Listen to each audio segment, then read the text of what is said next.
welcome to Cooking with your BFF Danny. I am your best friend Danny. We're finally here. It's finally happening. After months of teasing, we are filming our first video ever. Hopefully many more. Hopefully I have followers and this is not crash and burn. Happy Valentine's Day. I'm single and alone, so I'll be cooking today. What we're gonna make today is a little take on chicken Milanese. I have it with kale instead of your regular greens because I'm trying to be a little healthy, but we're still gonna bread it and all that good stuff. So it should be a good meal and a great Valentine's Day meal as well if you're looking for something for Valentine's Day or any other special occasion. So let's go over the ingredients and get started. All right, so we have our ingredients here. There's a bunch of spices that we're using: oregano, onion powder, garlic powder. You have to use garlic powder when you're using onion powder. Paprika, dry mustard seeds, pepper, red pepper, salt, and also smoked salt at the end. We have butter, because obviously butter makes everything better. Chicken breast, I use the thin sliced chicken breast, as you can see. I don't like to pound my own chicken breast. It takes so much time, so I use the thin sliced chicken breast. We're gonna make also our little breading station over here. So we have our flour, our eggs, and these are gonna be the breadcrumbs. We have our kale, like I referenced, that's gonna go on top. And then for the sauce, we're gonna build out with some, let's spin that around, chicken broth, some tomatoes, some garlic, some onions, some cheese, and a little lemon at the end to give it that nice little lemony element. So let's get cooking. So this kitchen's very hard to film in, so I would normally do this over the countertop I have, but what I'm doing is I'm taking my fork and I'm poking the chicken. It's gonna tenderize the chicken, it's gonna make it really nice, and it's not gonna be chewy, because sometimes chicken can be a little chewy, especially if you overcook it. So what I'm doing is I'm pounding it, and I'm just putting my fork in there. So again, it's gonna have that nice consistency that you're looking for when you fry the chicken.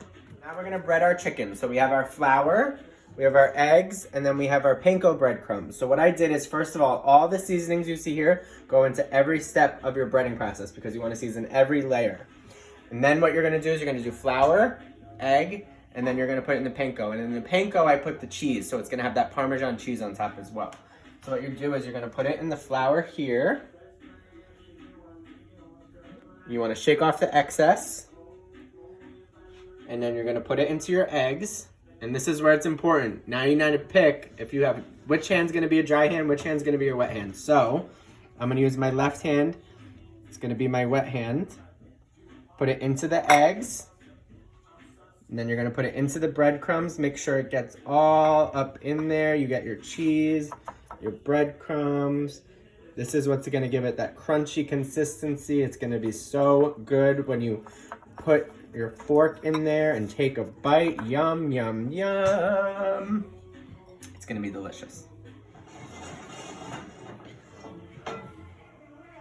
All right, so what I'm doing is I'm heating the pan here. I have two pans. We're gonna make our topping and our sauce in this one. We're gonna make our chicken in this one. So you wanna get this one with the oil nice and hot because we're gonna fry our chicken breasts. And what you can see is I also have the oven set to 170, which is super important. You don't want it too hot. But what that's gonna do is when the chicken's done, we're gonna put it in there to keep warm while we continue and make our nice, delicious topping for the chicken. So I think this is good. Here's our chicken. Here's how it looks at the end of our breading process. You can see it's gonna be nice and crusty and flaky, and it's gonna be cheesy, and it's gonna be delicious. So what we're gonna do is we're gonna take this, and we're gonna drop it right in there. And you hear that sizzle? That's exactly what we want to hear. So I think I'm gonna do this in 2 batches. And the reason is you don't wanna overcrowd the pan, because if you overcrowd the pan, it's gonna steam, it's not gonna fry. And that's not what we are looking for. Remember, whenever you touch raw chicken, you need to wash your hands. So we're gonna wash our hands very quickly here.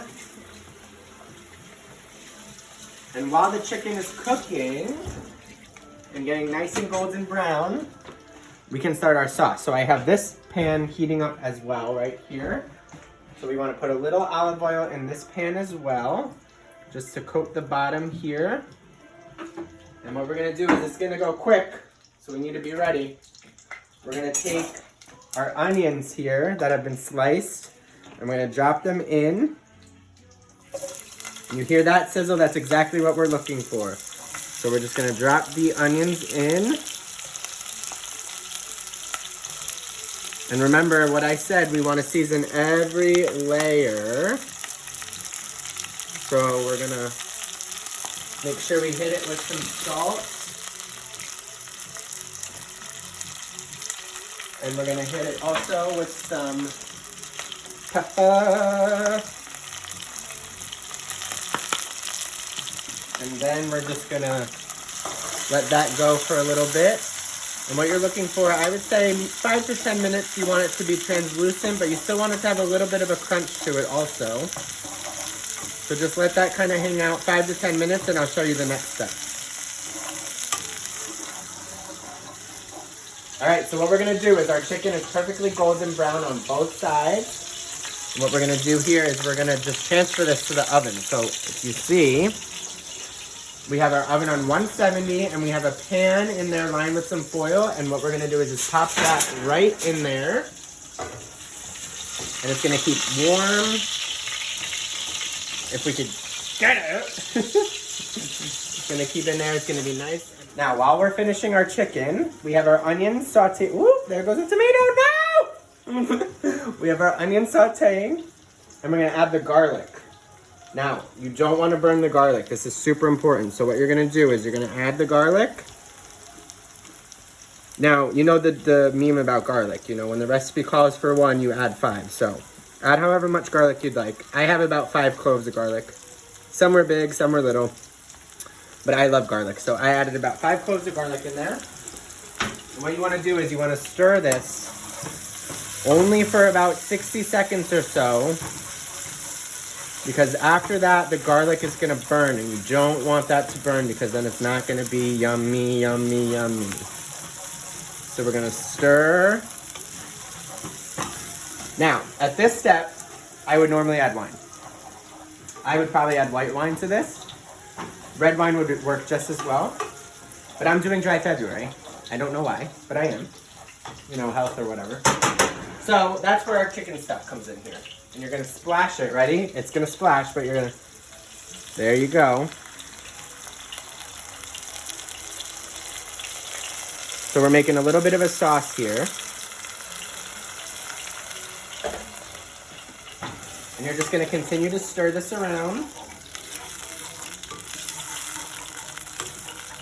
Right there.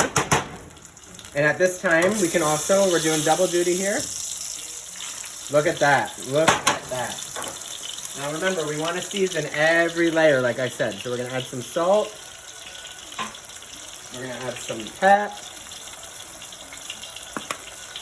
Now it looks like a lot of liquid, but remember, we still have to add our kale to it. And our kale is going to really eat this liquid up. You might even need to add more. But before we get there, we're going to add 2 tablespoons of butter. Because like I said, everything is better with butter. So we're going to hit this. If I could open this, that would be lovely. Can I open it? Yep, there we go. We're going to add our butter. And we're also going to add our tomatoes in there. And we're going to just let that go for a minute. We want the tomatoes to kind of release their juices. They're going to soften up a little bit. And what I'm going to do is a little bit more salt, a little bit more pepper. And then what I'm going to do is turn this off. And look at that. Perfectly golden brown. So same thing. We're going to transfer this into our oven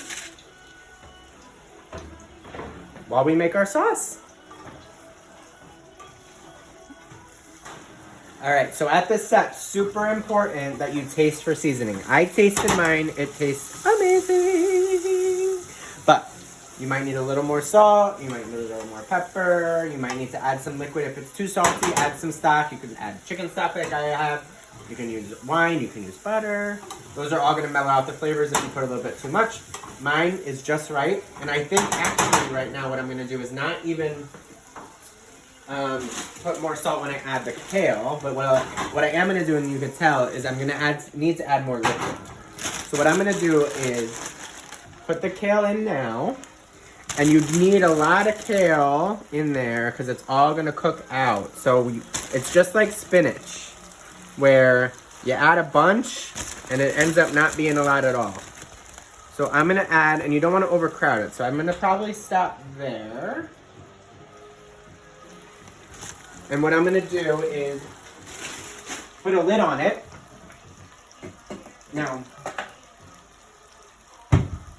the lid's a little too big, but it's okay. We work with what we got. So what we do is we put the lid on, and what I do is I cover. And there you go. You have a lid. So set it, let it reduce a little bit.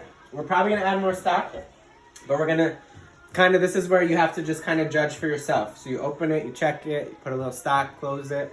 And this is gonna be about another 15, 20 minutes. As you can tell, now we're only cooking here for 2 people. So you need to judge a little bit how many you're cooking for. This is gonna go on top of 2 chicken breasts. So, you know, add a little bit more if you need to. I did half an onion. I did my tomatoes, which you can see cooked down beautifully here. I have them, the cherry tomatoes. Like I told you guys, I did like 5 cloves of garlic. And I would say all in all, maybe about a half a cup of chicken stock in there. And then the seasoning, salt, pepper to taste.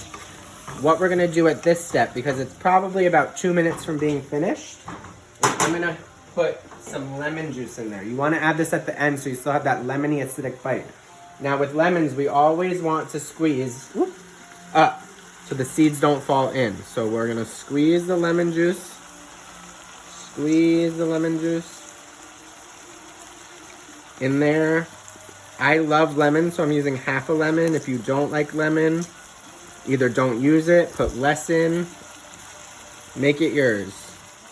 And then what I do as a trick to really it is when it's all squeezed out, I come right over here to the garbage.